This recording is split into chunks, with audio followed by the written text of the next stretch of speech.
1950 रोजी देशाचे संविधान सभेने राष्ट्रीय घटना स्वीकारली. हा तो दिवस आहे जेव्हा संविधान तयार झाले. संविधानामुळे आपण स्वतंत्र देशाचे नागरिक आहोत.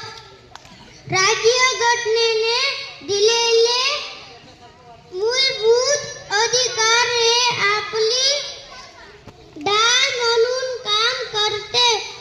15 ऑगस्ट 1947 रोजी आपला देश स्वतंत्र झाला.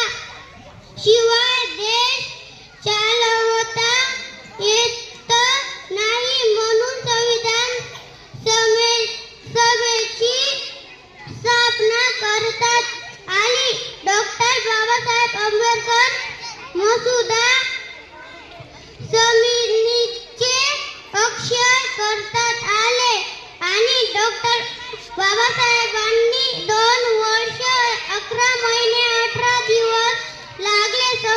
26 नोव्हेंबर 1950 रोजी पूर्ण झाले व त्याचा स्वीकार 26 नोव्हेंबर 1950 रोजी करण्यात आले. जय हिंद, जय भारत.